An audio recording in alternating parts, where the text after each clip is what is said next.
where did you like grow up? Where were you raised? Where were you born? And then how did you get to this point before you started rapping? What's Yeah, shit. The background story. the background story. Born and raised Montreal. At first it was in Montréal Nord, then it was in Rivière, then it was in the West Island, then it was in Côte des Neiges. So and then at some point London, Vancouver, British Columbia, and then it was London, UK, and moved around a little bit, and Montreal mostly. Okay, but you're like born and raised here though. Yeah. Okay, so and then you went to like high school in the West, right? Yeah. Like what high school did you go to? I went to Saint Georges. God damn, man. Like near Abbott. Yeah. Okay. Apparently, fucking what's his name? François Legault went to my high school. He's an alumni. No fucking way. The prime minister, bro. Did you see like him on the grad pictures? Yeah, that's how I found out. I was like, what? This man went here? Yeah, and it also says it on Wikipedia. I was like super shook about that. That's crazy. Okay, so you've been at like French school your whole life, basically, Yeah. Because you're like pretty big. Like everybody in the West knows you like English wise. You know what I mean? Like you rap in English, so like you're pretty big. I went to high school at BHS, and then Riverdale, and it's like everybody like kind of knew you. So I was outside a lot back in those days. yeah, because I think it's the artistic shit, like the creativity type of shit. Like I was into making music and like videos and all that kind of stuff, and like I was present on like the internet, and I don't know if that was uncommon before, but yeah, I didn't know a lot of people in the West. It's crazy because I don't really be around them like that no more, but I do know them. Facts, bro. Facts, bro. I mean, we're gonna get into that, bro. There was a time where you were it. You were the guy in the West. That's just what a time. Yeah. so I mean, so what got you into like rapping? Like what first got you started in that? There's a G-Unit song called "Want to Get to Know You" that I really loved when I was a kid, and like also loved Cisco's music. I don't know why I liked it a lot. I thought Cisco was a kid because he was so small. So when I was a kid, I thought he was a kid. I love Bow Wow as well. So I don't know why I like music so much. I like dancing as well. So I like You Got Served. That movie really changed my life. So I was really into dancing, and then like some way, somehow, I got Rock Band, the video game. Yeah. And me and my sister was playing a lot. And then that's like I plugged the Rock Band mic into the computer. Yeah. And then that's how I started making music. That's crazy, bro. Yeah. No way. It was really like I was chilling. I was just enjoying it. It was fun back then. So like how old were you? You say when you made your first like song, But okay, my first song is like there was a homie that went to my high school, Andreas. That guy was lit. He worked at HMV. He was mad cool. And at his house, he had like a laptop. He had a MacBook. Yeah. So he went to his house and recorded. And I think I was like 14. Yeah, I was 14. Okay, so that's crazy, bro. Because you've been in here for a minute, man. So if you could describe your top three like influences, like who would it be your top three that influence like your music, your style? Music? Yeah, like music wise. Like, who influenced you? Wiz Khalifa for sure. I'd say like Wiz Khalifa, and like Tupac is definitely an influence as well. And Michael Jackson. Yeah. No way. Yeah. I saw Michael Jackson tape when I was a kid. Yeah. And that shit really like hit me. I was like, what? This is so fun. It looks like he's having such a great time. I really loved it. That's crazy. So if you take all those three people, like that's what shaped your music basically. Tupac, Michael Jackson, and Wiz Khalifa? Yeah. That's insane, dude. yeah. That's definitely my vibe. Yeah, for sure. So I mean, how would you describe, because you've been in this since you were 14, right? How would you describe like how your sound evolved from back in the day, the 2010s, when you were making like this huge wave, right? Compared to now, like how was your sound, like how did it evolve, 2010s, I think like it changed a lot because back then I was just raunchy. I just was saying crazy shit on songs. I don't know why. I don't know what the fuck was my problem. I guess it was listening to Tyler the Creator and thinking like you could say anything, and like listening to like that kind of time of music. It changed a lot. Now it's more about like my life and like adulting. I've always made music about my life, and now I make music about like growing up, and like you try to grow up and not grow down type of shit. So now it's more about like becoming an adult and like wanting like a chill life, house, backyard, yeah, garden. The white picket fence there. Nah, Not even that? Fuck that. I want a garden. Like I want to garden something somewhere so far, like somewhere like in dans les régions where you don't even need to have a fence. You just like your terrain is so big that you don't even need a fence around it. That's crazy, man. Yeah. So, man, speaking of garden, it just made me think. Your rap name is Maky Lavender, right? Yeah. I already know the answer to this question, right? Because I asked this question. I asked you this like 7 years ago, right? Yeah. But for the people that don't know, right, like, where does Maky Lavender come from? Where does that name come from? It was a joke. It was the homies were joking, like we just fucking around on Halloween one day, and like my English wasn't that good back then. And I was like, "Yo, I'm Francis Lavender," and then they're like, "Cause we just came up with like AKAs back in the days," and then like I said Lavender, and it was like, "Yo, it's not even Lavender, it's Lavender," and I was like, "Oh, okay." And then I put my name as Maky Lavender on SoundCloud, and it was on Snapchat. It was Maky Sanchez. So and then I worked at FedEx, and some dude that I worked with, he really hated my name. He was like, "Yo, what kind of name is this on your SoundCloud?" And because he hated on it, I was like, it's probably a good name. And then I kept it. And you just stuck with it. Yeah, it God stuck. damn, man. I remember like when I first discovered you, like back, this was like 2015, probably 2016, bro. I'm like, Maky Lavender, like, bro, where does this guy get this name from? How does he come up with that, bro? Yeah, that was very random. Yeah. Yeah. So, yeah, like, I mean, so, you've been performing for a while, right? You just had a couple shows last week. What was like, where was your first show? Like and how was that? Your first gig. Rap show? Your first rap show ever. Shit. My first rap show was like this thing called Talent Nation. It was back then, like, it was like a talent show type of thing where you like applied, you did like an audition. The first year we did it, like I had this whole idea. I wanted to do a skit and then go into the music. That's sick. And then they weren't down with it at all. They refused me on it. Like the homies were still down. They pulled up with me. We did the audition. They refused me. That shit hurt. And then I did it the year again, and then they picked me, but then they put me like on a Rising Star show or some shit. Yeah, that was my first show. I still have a DVD of that. God damn, what year was that? Fuck, probably like 2014. Holy. Yeah. Yeah, it was a while. Yeah. So, going back to when you started back then, you had this thing. I remember around the West, bro, there were stickers everywhere, man. I'd hop on the STM bus, bro. I'd see blow foam everywhere, man. Blow foam everywhere, bro. So, talk to us about blow foam. Like, what is it, Yo, that was like an idea I had back in the day. That was like a brand, because it was like I felt like what was missing often in the music in Montreal is that like you didn't have a brand associated to the artist. Okay. So I wanted to have something like golf, for example, like that Tyler did, and like blow foam was something I looked up like synonyms of puke online, and for some reason on like a Urban Dictionary that made no sense. Like it wasn't even it was like a forum. Like I found like blow foam and I was like, man, it looks good with letters and all that. So then like I went all in and I made like a series of mixtapes with that, and I made like a brand. Like I'd made shirts, hoodies, pants, a whole thing. Like I'd made it my brand. So then I'd use stickers that I'd got from like Bureau en Gros and just put it everywhere.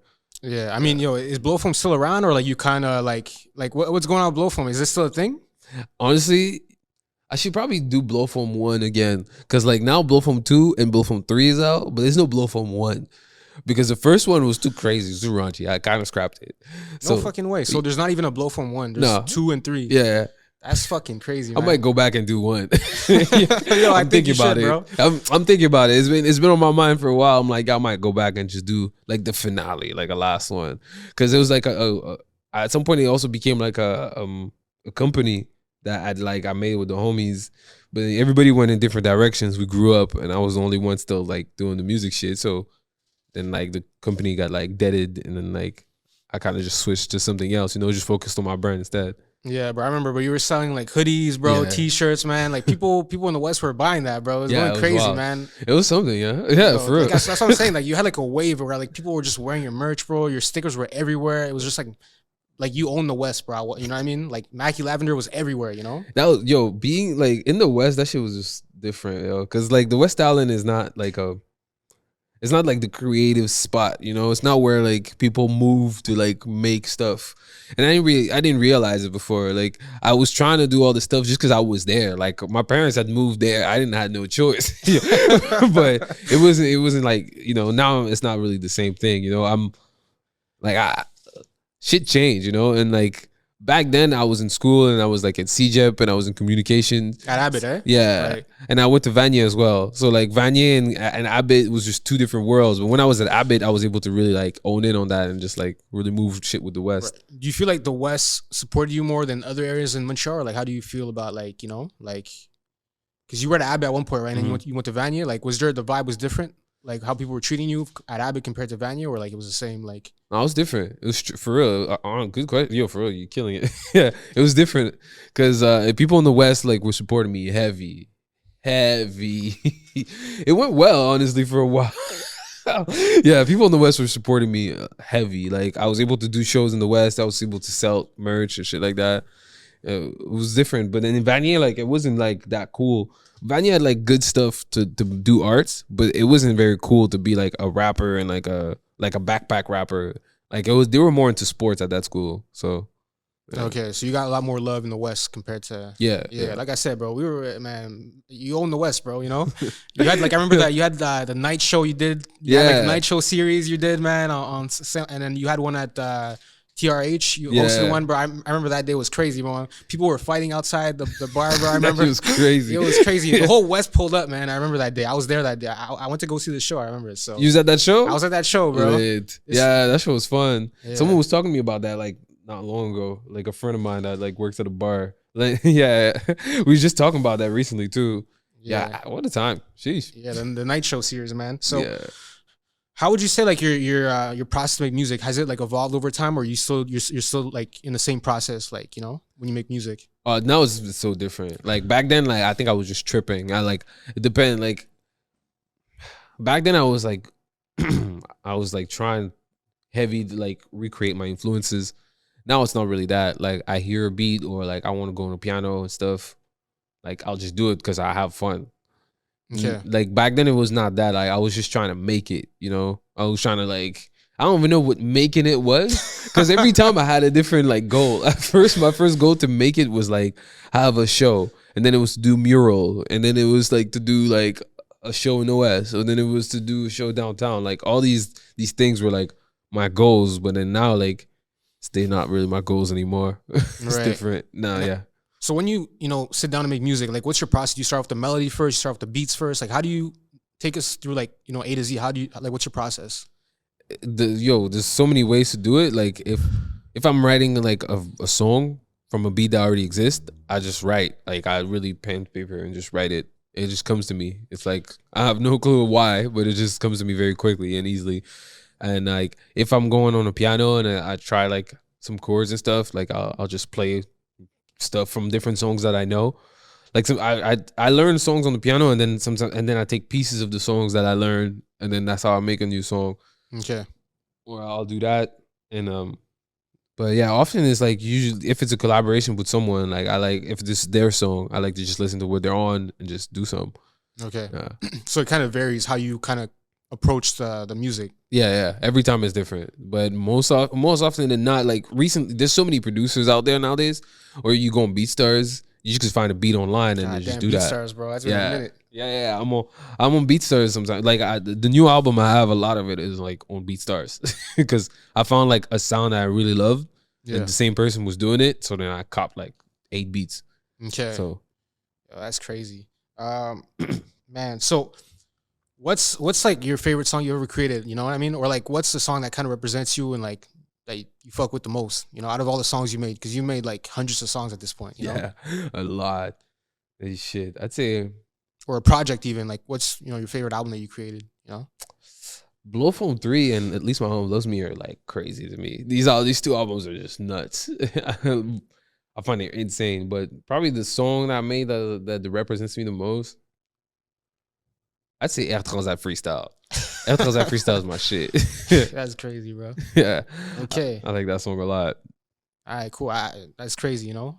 Hopefully everybody goes peep that now, you know. Yeah. Now you know that's your favorite song. Everybody's gonna go peep that now, you know. I'm down, yo. Go check out Air Transat Freestyle. It's my shit. Yeah. So, because you've been in, like I said, you've been in the scene for a minute, right? Like, how do you feel like the sound of the city changed over the years? You know. It changed a lot, yo. Nowadays, there's just so many people. Like I'm turning 30 this year, and because I'm turning 30 soon, I keep talking about it. It's great. Like For real, you fuck with it? yeah, it's lit. Like Okay. turning 30 is like a new page, you know. You get to like act like you're grown for like the whole last year. It's like my last year of my 20s. Yeah. So I could act grown. Like I could be like, yo, since I'm turning 30 now, I just can't be on that no more. You know, I'm down. I'm down to like be on that and like, you know, on my own wave. But yeah, sorry, I forgot. What was the question again? What did I say? I said, yeah. How's the Montreal scene like How they evolved? changed. Like, because you've been around for like a minute now. You know, Yeah, you've yeah. seen like all the rappers that came up. Some of them quit. Yeah. You're still around, bro. You know what I mean? So like, how do you feel like it's changed over the last like kind of decade? You know, that you've been in the game now. Shit. Now there's like the gatekeepers make no sense now. Like, cause they're still gatekeepers, but they don't really make sense. Like, what do you mean by that? Like there'll be festivals with literally all white lineups, Mm. all white, and I'm like, that's crazy that you guys do that. And like those festivals are like, they're not even open to like the public. They're not even open to like artists. Some festivals you could literally go online and apply, but a lot of them in Quebec you can't do that. And like back then it was just like, we accepted they're gatekeepers. We accepted that like every festival would be the same people and every lineup, every show would be the same people. We accepted that back then, but now it's not really a thing anymore. People don't really fuck with that and they should do their own thing. Like I've seen that very often. Now people, the same way I was doing that back then, now people do, everybody does that. Everybody like, you can't get on like the big shows, the big stages, the big festivals. You just rent your room and you do it. I've seen that a lot more now. Do you feel like it's harder to get shows and booked for festivals now, or do you feel like it's easier? Or like you personally, right? Because you've been in the game for a minute. Like for you, is it easier now, or like is it harder to like? What do you? It depends. Like I do a lot of shows outside of here. Like I have one show here, and it's like on May 29th, and we booked the room. You know, but Yeah. I don't perform in Montreal that often. Honestly, last time I do stuff often with like a homie of mine, Jesse Black Sparrow. We have like a foundation, a skateboard foundation for like the kids and all that. So then we did a festival in like Akwesasne in like a reserve, and like I performed there, and like I'm when I do stuff in Montreal, more often than not, it's with the foundation. It's like with the skateboard foundation. It's for something I care about. It's not very often that I do like or with Vivas. Like it's always like skateboard related when I do like performances in Montreal. It's never really, I don't really get booked that much off like, I don't know, like festivals and shit. Like, Right. Yeah. So like, if anybody's watching, that's like an upcoming rapper, right? That's watching you, because you've done mural, right? You've done like a bunch of shows, right? How does someone like get to that level where they get booked for mural, or like, you know, like what can you tell people that like are on the come up or want to be like do all the shows you've done, you know, like A lot, yo, you gotta book your own shit. Like you gotta get the rooms, go to the room, and then like figure out what's their price. Like work the most you can. Like get it. You know, I had a job. Well, I still work now, but it's different what I work. Back then I worked in like at the radio. I worked at a radio station, so I was really working still in the industry. But you gotta stack your money up and then rent your room, sell your tickets, do your promo, and then like eventually when that shit is time, it happened. And if it don't, it doesn't even matter. Like sometimes I did those festivals and I wasn't even happy with the outcome. So it's like the best way to get shit done is to do it yourself, for sure. that's crazy. But you're right, bro. Because I mean, you did mural at one point, right? What year was that you did mural? 2019, 2018, something like that. Right. Like I mean, I think I was there at that show, but like how does, because mural is like a super big thing in the summer. You know what I mean? Like it's like the biggest event. Pre-pandemic, that shit was lit, but it's still lit. But I mean, I've been last year. It was like paid.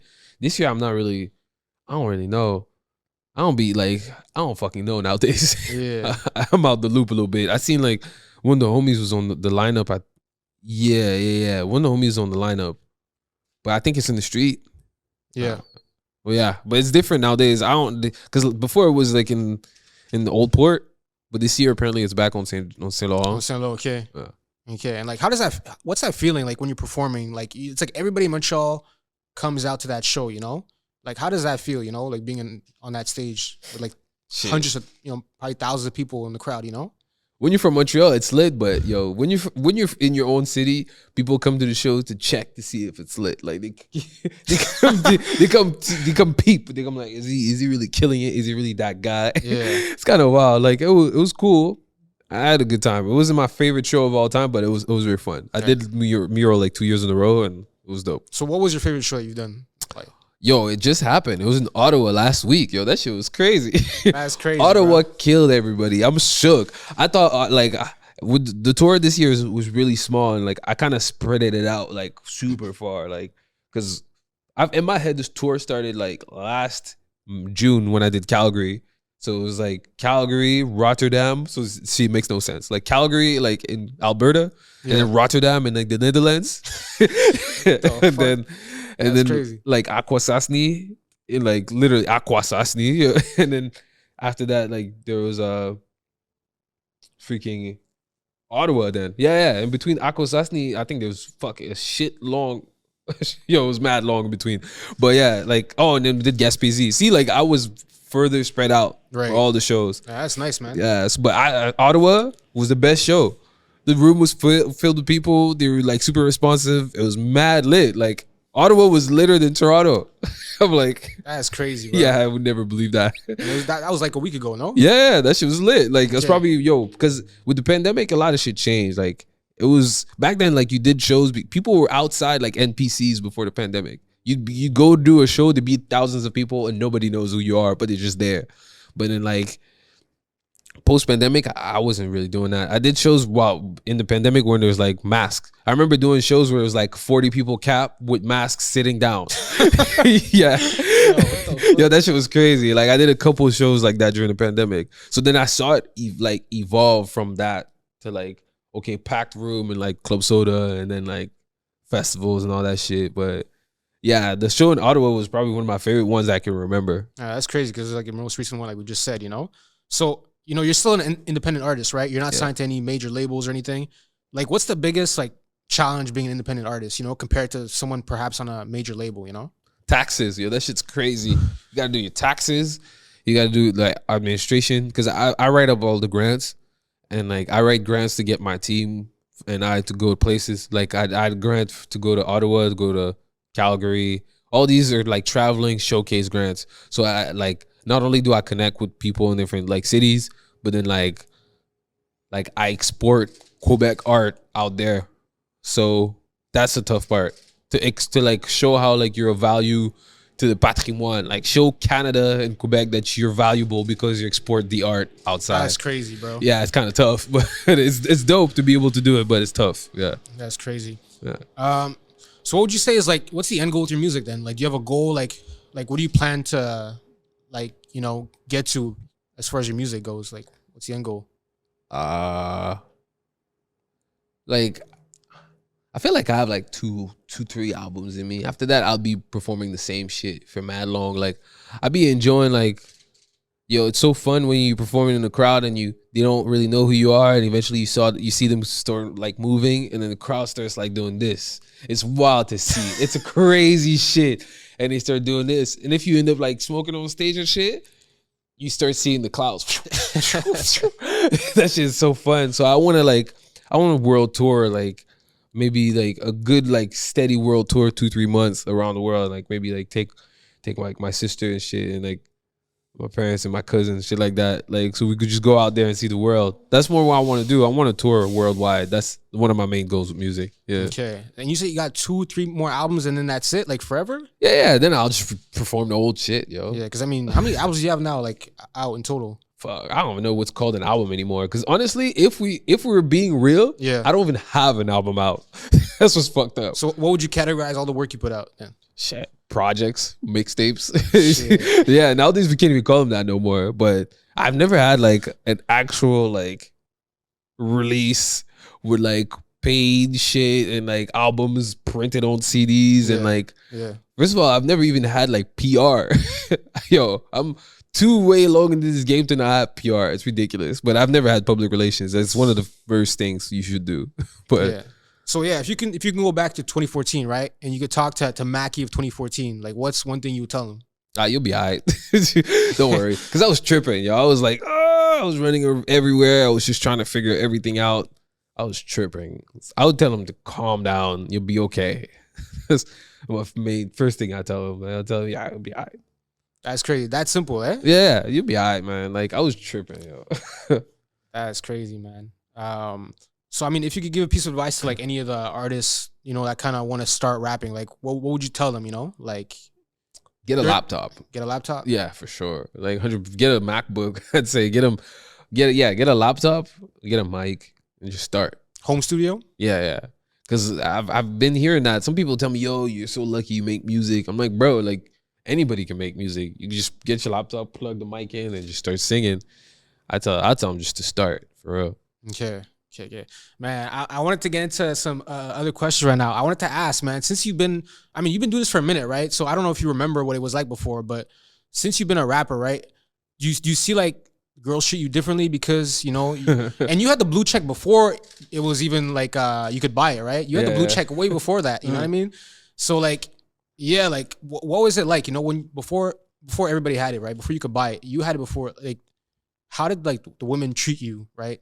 It was mad weird, honestly. At first, at first I was like, why do people care? I didn't even know. Just know one day I woke. I'm not even sure. Some dude is claiming that it's because of him that I got the blue check.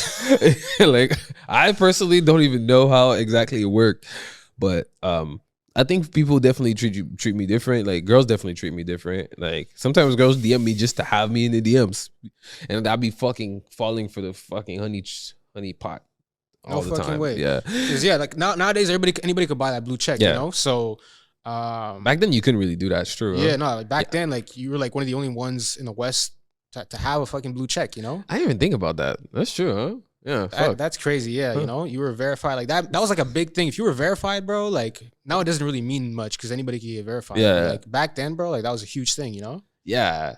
That's weird. It just shows like how we're obsessed with like fame and all that shit. Yeah, bro. Yeah, But I ain't really like I ain't really like care of it too much. But I realized what it like the impact it had on other people. I started seeing it.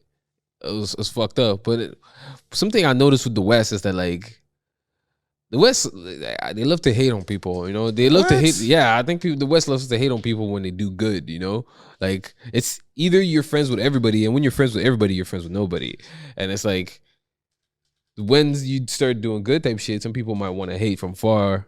It's kind of fucked up. But anyways, no fucking way. That's yeah. crazy. I started feeling that a bit like as like those years happened, but it's just because like other places in Montreal, like it didn't create like that much of drama in like my life. Some of my life drama happened because of that. I don't know. I don't want to get into it too much, but Yeah. yeah, some of the bullshit that happened is because of like just doing good. You start doing good, and some people are mad it's not them doing good, and that kind of Shit, starts. bro. Yeah, That's insane. yeah. Whatever. So I mean, do you even remember what it was like dealing with girls before being a rapper, or like because it's been so long, right? Do you remember like how they treated you before, Yeah. and then like is it like night and day? Like what would you say is the difference between before you were rapping and compared to like when you're rapping? You know? Before like, you know, they like, cause I don't think I'm outgoing, but I'm still fairly shy. Like when it comes to like being personal with someone I appreciate. But back then, like because I was shy, like you know, it was like if you start like if I said when I was into a girl that wasn't really into me, that was more into like I don't know, just being cool or type of shit. It was gruesome, yo. I think I let myself get into some bullshits before. Like, yeah, it was dumb before. Now it was more like they're looking for something bad almost. It's weird. Like now I feel like they're trying to see if I'm what they seen online and shit like that. They more check me, you know. They What want do you mean by that? What do you mean? they might have watched interviews. They might have like listened to albums. They want to see if I'm the persona that they think I am. Yeah, and They try to check me more now. yeah, and then like what do they tell you when they meet you? Like, do they say like you're the same person? Like, do you get that, or like they're like, oh, you're completely different from what I thought like your music was, or you know? I don't see shit. They don't tell me. No? No, I've had before like a girl told me like, oh yeah, like I told like my friends like I was seeing you. And they're like, oh my god, him, like you know him? Like it was kind of fucked up. Like I think she told her friends way before she met me, but I don't know anymore really. Like I've been hearing shit like that. Sometimes that happens. They tell me like, yeah, like my friend knows who you are, shit like that. Okay. It don't really mean much, but they say that, yeah. Yeah. What's like the wildest like DM you got, bro, from a chick? Shit. Nowadays it's calm. It's been There was a time where it was wild though. yeah, it was wild. Now it's good. I could give like my team like my Instagram. Now I'm gonna give my team my Instagram and they could like deal with the DMs. But back it's been a while. I don't know. I think like what are you doing tonight? Like let's hang out. Like some random girl just DM you out of the blue. Yeah. I did hang out with her. She was chill too. No fucking way. Yeah. That'd be happening. That happens sometimes, yeah. Okay. And you feel like as a rapper you get like curved less because you know you're like a somebody, you know, and you're doing something, you know, compared to the average guy out there. Shit. I don't know. I don't be chasing it as much. Like, cause it's like chasing girls too much is like a sense of like low self-esteem. Like, cause you're just trying to fill up the self-esteem with the girls and shit. I don't know if I get curved less. I just don't. And also, I'm a Kendrick fan, you know. And then To Pimp a Butterfly, you know, misusing your influence, you know, it's real. Like when you get that influence, yeah, you could start doing that and then try to chase shakes. But I've learned quickly that it's not the wave. It's not. So I don't know if I can curve less. I'm less. I think it makes me more shy because you want someone that wants you for you. I want someone that wants me for me. So it makes me a bit more shy more than anything. I just don't be chasing it as much as I used to. Back then I was just wilding. Right. And is Maky single right now? Or is he in a relationship? Yeah, I'm single. I'm chilling. Single? Yeah, okay. yeah. I'm at work. You okay. So I mean, you know, for all the ladies that are watching, man, what's some of the like the red flags and green flags you look for in a girl? the red flags is like working in the industry. I think I can't be with a girl that works in the industry. I thought I could. What kind of industry? Like the nightlife? Like what do you mean? Yeah, like the entertainment industry. I thought I could really, because it would be good to like be with someone that understands what you do. But I don't know. I think it's kind of a red flag. Okay. Green flag is maybe doesn't work in the industry anymore. That's a green flag for me. And also like I like girls who like going outside and shit. Like my green flags is like le plein air and shit. You know, you're like hiking and shit, camping, shit like that. That's how like a girl is into that. She might get me very fast, very easily. Okay. Do you think, you know, as a rapper, it's easier to date, or do you think it's harder? Like if you're looking for, I mean, depending on what you're looking for, right? But I mean, do you think it's easier, or like it's just harder to date as a someone who has influence? You know? It's harder. It's harder for sure. Just because like, you know, the intention is always random, and also like people make ideas of you before they meet you. Like, cause even if I didn't rap, people could go on my Instagram before they meet me and just like, okay, check who I am, who I know, shit like that. But I find like with rap and shit, I have like so much music. Like you have different periods of my life you could just go and watch online and shit. So I think it's harder. It's kind of whack. Cause like it makes you miss the times where like you just had to like meet a girl at school or some shit and then like be into her. Yeah. Facts. But I'm sure, bro, with like the stuff you do, the shows, like you have some like super cool pictures, like you doing shows. I'm sure you're getting like a bunch of swipes on Tinder, bro. Like I'm off that. I'm off the Tinders, off the Hinge. I'm off that, yo. Finished forever on the bitch. Why is that? How come? Because I think it's inhumane. You try to like meet someone and then just do too much to like make something happen even if it doesn't happen. Like when I was seeing someone that like I'd met like at a show. And like not a show of mine, like she was actually performing, and like we hit it off, and it was cool. Like we had a good time. It was just chill. It was a better time. But then like every person I met on like a Hinge and Tinder, yo, shit never worked.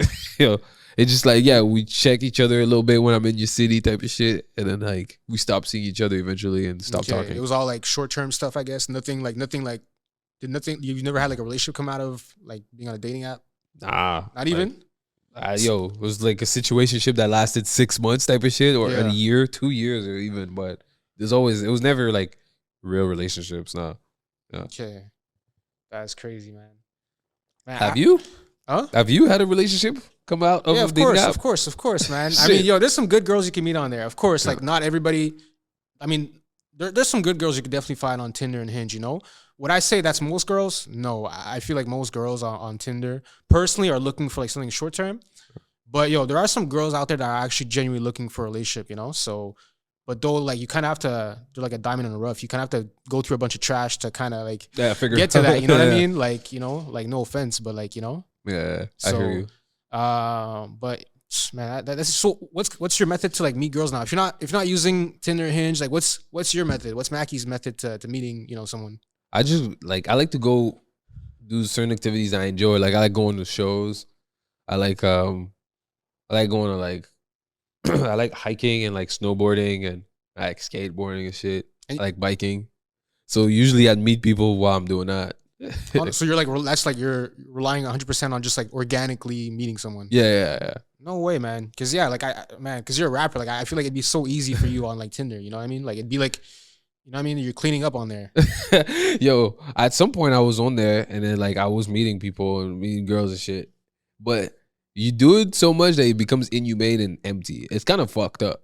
Cause like also like I find like sometimes as a dude it's tough to like break up. It's tough to be like, yeah, this is not working out for me. Like, cause then also maybe it's my communication skills, but like me saying no, it's not working out, and then being like and hearing why, and then being like because this, that, this, and that. Okay, but why? Like this doesn't work for me. Like I can't just because I'll stop talking quick and I'll just be like, this not working for me, and like much love, but like we need to go our separate ways, and like doing that all the time is not lit. Like it's not fun. You feel like an asshole. So, cause yeah, I don't know. Maybe I'm picky. I think I'm picky. I'm picky and like on the dating apps, like it's usually for like short term shit. Like you're just trying to hit type of shit. And when you do, like it's over. But then also like in Montreal, I don't be on the dating apps because like I always know someone that knows that person, and I'm not really down. So I was mostly on the dating apps while I was traveling. Okay. So, yeah. So I mean, what's kind of to end it off with the girl question and everything. What's Mackey's type? Ideally, like what's Mackey into? I like sporty like sporty artsy, like yeah, sporty artsy like to like try like different random like outdoor shit, like gardening, like yeah, love me an art babe, art babe, yeah, an art babe, like plein air or like an outside. Like a sporty babe. That's my thing. Yeah. If Mackey wasn't rapping, right, what would Mackey be doing? What path would you have gone down if you didn't choose rap?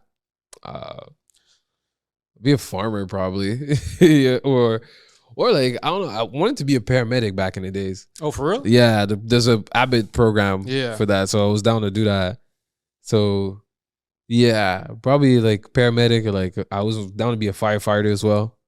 So I do some shit like that, but paramedics is definitely my shit. I was down to do that. That's fucking crazy, man. No fucking way. I would never like imagine, bro. Like that's a paramedic. Crazy. You don't see me in the uniform and shit, just driving a motherfucker, whipping that shit. I'd be down. Yeah, that's crazy. Yeah, I'd never think that, bro. That's literally the last thing I'd ever think, bro. But yeah, that's crazy, bro. So you're stranded on an island, right? What's 3 albums you're bringing on that island? You can only listen to 3 albums for the rest of your life. What's those 3 albums? No World by this like group called Ink No World. I don't know. They changed their name to Ink No World, but the first album was called No World and the band's called Ink. So it's a rap group? Nah, I don't even know what the fuck this shit is. Alternative fucking indie R&B, I think. I don't know. There's no genre for that. Then yo, Testing by A$AP Rocky. That's my shit. Yo, I love Testing. I'm definitely bringing Testing, yo. Yeah, absolutely, yo. Well, what's so special about that album? Yo, that shit is amazing. It's called Testing, right? Right. And he's actually testing shit. And it's crazy. There's like sounds of like industrial sounds in it. And there's like random shit's happening. He's like kind of like showing how our generation is just overloaded with information and it just keeps happening. And he's also like talking about like certain random little dreams that he had, like all my life I always want to be a rapper. He's talking about how he always wanted to be a rapper, right? And like he became a rapper, and he's praying on his YouTube get 100 million views. Really like small shit, right? That means a lot when you relate to what he's saying, right? And like ASAP Forever, like the Moby fucking thing, and then yo fuck Sleep, super great. Like a lot of these songs are just and the videos, all the visuals are super cool. And it's like it's just showing how like life is a super crazy cycle that just keeps going, and he just keep like he's high right through it, like he's smoking a bunch of weed through it, and like everything's happening. It feels like a blur. It's super great. I love it. Love it. Guns and butter, awesome. I really love that shit. That's crazy, bro. I never think ASAP would be on there. So that's two. What's the third one? um. Uh. It's tough, eh? Yeah, the third one is definitely the last album. Shit. Stranded on an island. You can only listen to those three for the rest of your life. So I got Ink No World. I got Testing by A$AP Rocky. Yo, I got a Greatest Hits Janet Jackson album that is amazing. No fucking way. Definitely. Man. So that's going on the island with you? Absolutely. Greatest Hit Janet Jackson. There's Go Deep on there. There's fucking, yeah, it's definitely a bunch of songs. Someone to Call My Lover. Yeah, I remember that album. It's fire. Yeah. That's fucking crazy, man. So, what's your favorite song of all time? Favorite song? Shit.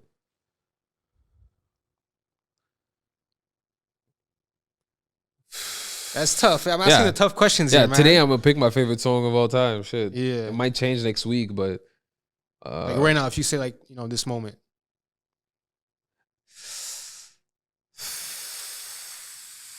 Might be Air Transat Freestyle. Might have to pick my song. Damn, yeah. Man's rocking with his own shit. I'm rocking with my shit. That's crazy. Air Transat Freestyle is my shit for sure. Yeah, that's crazy. And kind of like, lastly, man, what's next for you? Like what do you got coming up in the next year?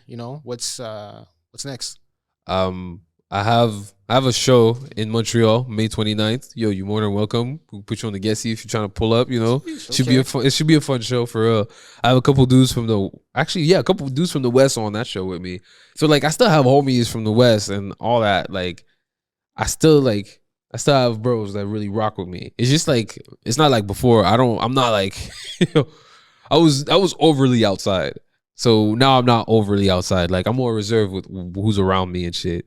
So yeah, I have a show on May 29th at Escogriffe. And then I have also an album coming out. It's called Merci, album about gratitude. I'm just happy with a bunch of shit that happened. It's also like, a closer. Because like, when you write an email at the end, you write merci. Yeah. It's kind of that with the album. So it's like a closer on a lot of like shit that didn't really need to happen. That happened in the past like 3 years. Yeah, so when's that coming out? It's at this point in September, yo. I've been pushing this date, the release date for this album for 2 fucking years now. Actually 3 because we're in since 2022 I've been working on it. So yeah. At first it was supposed to be a French album because I was trying to get grants. And then I was like, fuck this. I was like, fuck making an album in French just to get grants. It didn't make sense to me. But yeah, that's crazy though. Like you've gotten a pushback. I remember I saw you on TV there for the REM, like because you were rapping in English for the yeah. Like how much pushback did you get from that? Like just because you brought that up, that made me think about that. Honestly, I'm very confused about the whole situation. I really don't get it because I hope the person that like orchestrated the shit didn't lose her job because me personally, all it did was like put me on the news and shit. That's all it did, and I didn't really get it. Because it didn't really change much. I was able to it gave me a platform to say like, yo, I'm not the only person this happens to. Like, this needs to be more open. After I said that shit, nothing changed, right? People still getting like pushed over because their music's in English. Nothing changed. So, yeah, it was bullshit. I didn't really get it, but it was life. Yeah, and I mean, what made you decide to rap in English though? Because you speak French, right? Yeah. So like, what made you choose to go the English route instead of French? Just to be more like international. Have a chance like outside of Montreal and Quebec and shit. Yeah, that makes sense for sure. Man, okay, cool, man. I mean, so yeah, where can the people find you, man? On the internets, yo, Maky Lavender everywhere, Maky Lavender, and I'm on every platform pretty much. Yeah. Yeah, you got a show May 29th. Where at? May 29th at the L'Escogriffe. It's on Saint Denis. Yeah, Saint Denis, Montreal. Okay, cool. Well, yo, thanks for coming on the show, bro. Appreciate you, man. Yeah, it's a pleasure, brother. Yeah, for sure, man. For coming on, bro, and yeah, man, we'll catch you guys on the next one. Peace. Cool, man. Sheesh, so it went well. Yeah. Yeah. Thanks, yo. Yeah, it's a pleasure, my G. Yeah, just natural, organic, bro. Yeah, it's like I swear I don't remember that much that conversation from back then, but I remember being there. It might have been the last time I went to. That was the last time I ever saw you, bro. Shit. I saw you, man, and that's when you were like at the peak of like you popping in the West. This is probably 2016 or 17, around that, like 9, maybe 8, 9 years ago. And yeah, bro, I saw you, man. I sat down with you. I'm like, bro,